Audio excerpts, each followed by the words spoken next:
আজকে আমরা চলে এসেছি আমাদের যাদবপুর লোকসভা কেন্দ্রের বিজেপি প্রার্থী সম্মানীয় ডক্টর অনির্বাণ গাঙ্গুলির মহাশয়ের কাছে। আগত লোকসভা নির্বাচনে আপনি যাদবপুর লোকসভা থেকে প্রার্থী হয়েছেন, আপনার এজেন্ডাটা কি আছে?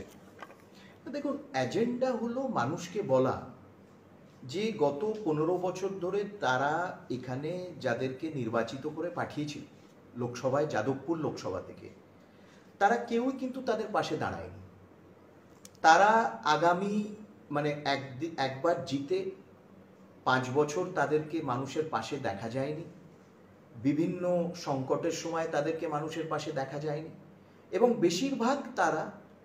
বেশিরভাগ সময় তাদের নিজেদের প্রফেশনাল কমিটমেন্ট মেটাতে ব্যস্ত এবং সেই জন্য তাদের পারফরমেন্স অ্যাজ এমপি, নির্বাচিত প্রতিনিধি হিসেবে একেবারে প্র্যাকটিক্যালি বলা যেতে পারে নীল।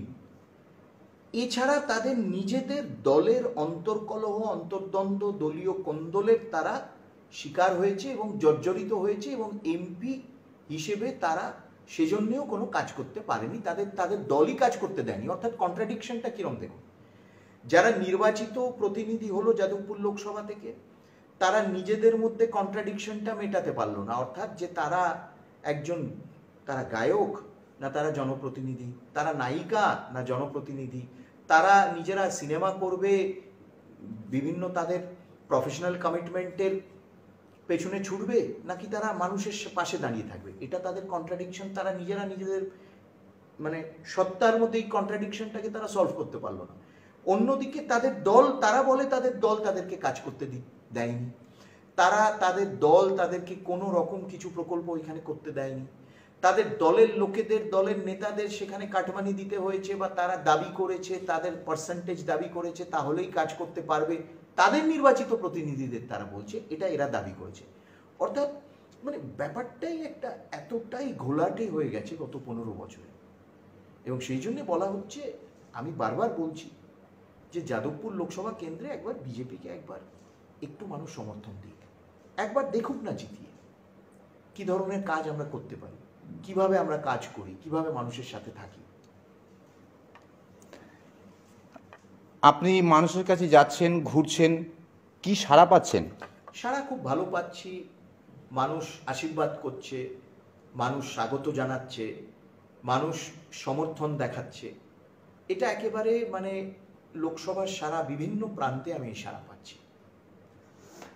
আজকে আমরা বিরোধীদের কণ্ঠস্বর শুনতে পাচ্ছি। বিরোধীরা বলছে ডক্টর অনির্বাণ গাঙ্গুলি উনি তো দিল্লিতেই থাকেন, উনি ভোটের জন্য এসছেন, ভোটের পরে আবার দিল্লি ফিরে যাবেন, উনি কাজ কি করবেন?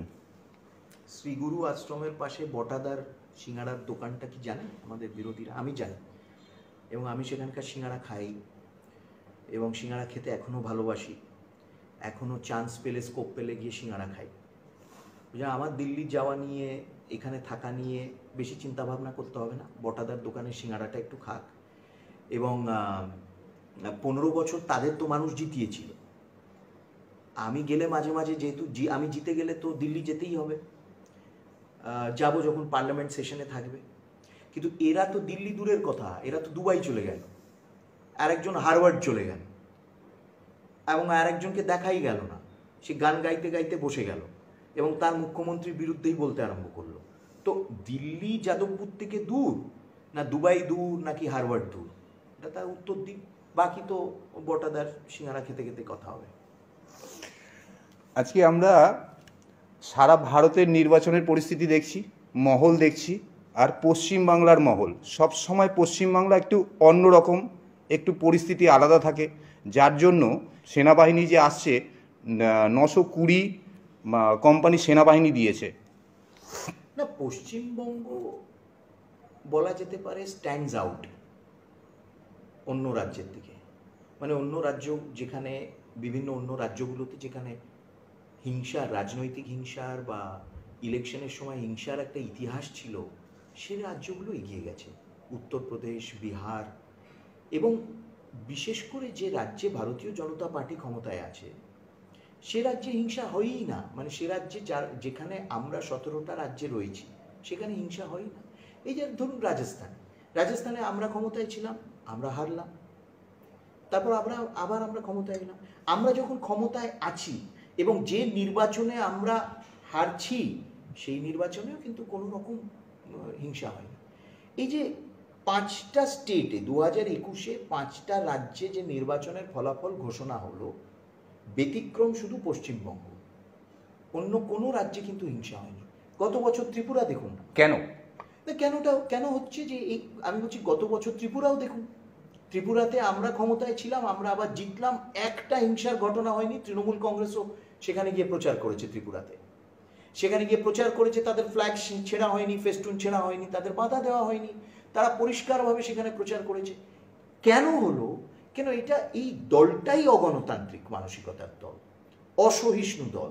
এবং আরেকটা হচ্ছে যে মনে হয় দল যখন বুঝতে পারে, যে কোনো দল, শাসক দল যখন বুঝতে পারে যে মানুষের জনাধার আস্তে আস্তে কিন্তু থেকে তারা বিচ্ছিন্ন হয়ে যাচ্ছে, মানুষের সমর্থনটা কমে যাচ্ছে, মানুষের সমর্থনটা ডাইলিউটেড হয়ে যাচ্ছে তাদের